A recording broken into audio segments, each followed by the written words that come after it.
Bismillahirrahmanirrahim. Assalamualaikum warahmatullahi wabarakatuh. Baik, sebelum masuk pada materi, mari kita kirimkan puji syukur kehadirat Allah Subhanahu wa taala yang telah memberikan karunia-Nya yang begitu indah sehingga kita bisa berkumpul di sini dalam rangka thalabul ilmi. Salawat dan salam tentu tidak lupa kita panjatkan pada junjungan kita Nabi besar Muhammad sallallahu alaihi wasallam yang telah berjuang mendakwakan ajaran Islam sehingga insya Allah kita akan terus istiqomah meyakini kebenaran Islam dan mendakwakannya secara kafah sampai akhir hayat hidup kita, ya.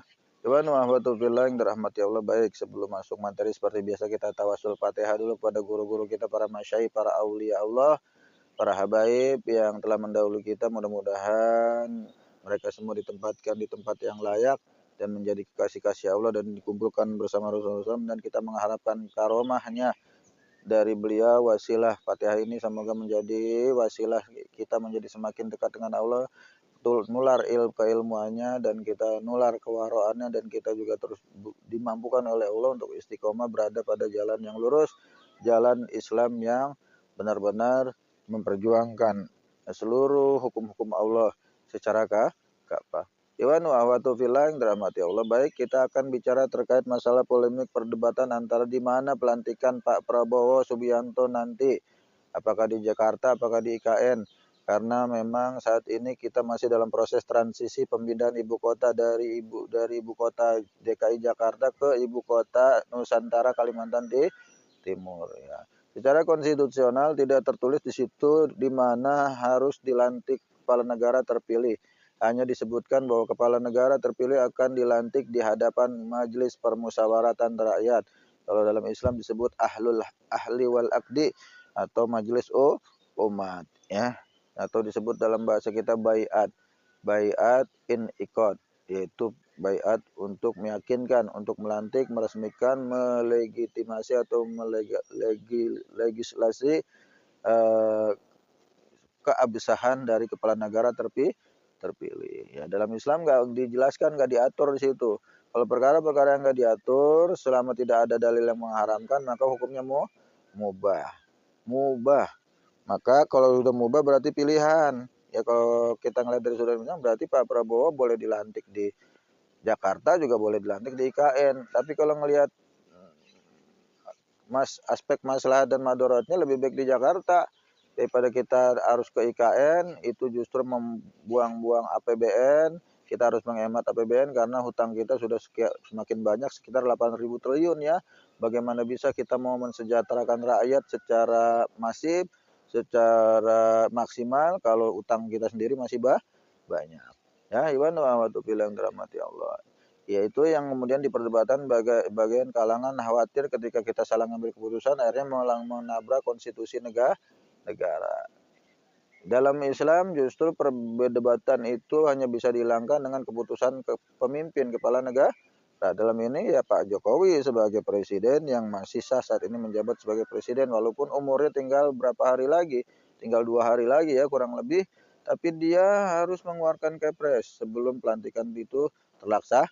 Nah, karena sesuai dengan kaidah usul fikih yang berbunyi al-imamu yarfa'ul ilab, bahwa keputusan imam, keputusan kepala negara, pemimpin itu menghilangkan perbedaan. Artinya ketika ada perbedaan kemudian diputuskan oleh ketua atau oleh kepala negara, maka semua harus manut. Yang setuju atau yang tidak setuju harus nurut dan patuh. Itulah yang biasa dilakukan oleh para sahabat-sahabat Rasul saat melakukan musyawarah. Nggak ada namanya voting, ya.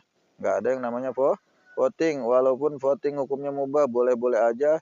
Kalau memang itu mendesak, nggak perlu pakai voting, nggak perlu pakai apalagi referendum, timbang ngurusin masalah pelantikan presiden aja, kepala negara pakai referendum. Udah kayak mau menentukan sebuah wilayah ingin memisahkan diri dari satu negara atau bukan, ya. Cukup dengan kepres, dengan keputusan pemimpin sesuai dengan kaidah tadi al-imamu yarfaul hilaf. Dan secara global pun umum Islam mengajarkan kita untuk musyawarah. Dalam surat Ali Imran ayat 159, potongan ayatnya yang berbunyi a'udzubillahi minasyaitonirrajim fa'fu anhum wastaghfir lahum wasawirhum fil amr. Maka maafkanlah beliau dan mohon ampunlah kepada Allah untuk mereka, ya, dan bermusyawarahlah dengan mereka untuk urusan-urusan mereka. Ayat ini sebenarnya bimbingan Rasulullah yang diberikan Allah kepadanya agar melakukan pendekatan pada masyarakat dengan cara-cara yang baik, dengan cara-cara yang elegan, dengan cara-cara yang santun, bukan dengan kasar, bukan dengan keras. Karena kalau keras nanti mereka akan menjauh dari sekitar kita, menjauh dari diri kita, ya. Itu yang perlu kita pahami bersama. Maka mari kita nggak perlu larut-larut berdebat terkait masalah di mana harusnya Pak Prabowo dilantik. Cukup putuskan oleh kepala negara yang ada saat ini dan nggak perlu memperdebatkan apakah Jokowi itu pantas untuk kita dengarkan, kita patuhi kepresnya atau enggak. Baik dan buruknya kepala negara harus kita patuhi, dan juga kemudian bukan berarti kita menghilangkan daya kritis kita.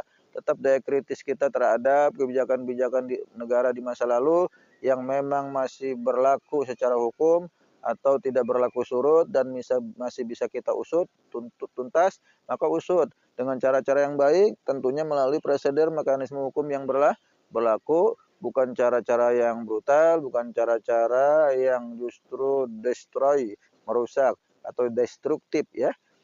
Perlu upaya-upaya yang lebih elegan, lebih santun, dan bisa menciptakan suasana kedamaian dan kondusivitas lingkungan negara bangsa kita semua, ya. Mungkin itu aja, ya. Mudah-mudahan pelantikan kepala negara tadi tidak menjadi hambatan bagi kita, walaupun sebagian kalangan ada yang tidak merestui, tidak meridhoi pelantikan kepala negara tanggal 20 Oktober 2024, tapi ini udah menjadi kehendak Allah, maka kita harus terima. Walaupun batin kita tidak menerima, tidak aja masalah. Kemudian kita juga harus legowo, karena memang tetap ini adalah takdir Allah. Berarti Allah memang belum memberikan kemenangan pada kalangan umat Islam yang menginginkan negara ini berdasarkan syariat Islam. Gak perlu marah, karena memang masyarakat kita belum mau. Berarti umat Islamnya harus evaluasi diri. Mengapa kemudian umat Islam justru tidak mau diatur oleh syariah? Jangan-jangan para da'inya juga bermasalah. Ya, subuhnya kesiangan, terus masih banyak nifak dalam diri kita, termasuk saya nih yang ngomong. Mari kita berbenah diri. Kalau kita sudah berbenah diri, Allah akan mengirimkan pertolongan, Allah akan mengarahkan hati umat Islam Indonesia agar mau memperjuangkan syariat Islam di negara kita. Mungkin itu aja. Mudah-mudahan manfaat buat diri saya pribadi dan juga semua penonton. Kurang lebihnya mohon maaf. Kita tutup dengan doa kafaratul majlis. Subhanaka Allahumma wa bihamdika asyhadu an la ilaha illa anta astaghfiruka wa atubu ilaik. Assalamualaikum warahmatullahi wabarakatuh.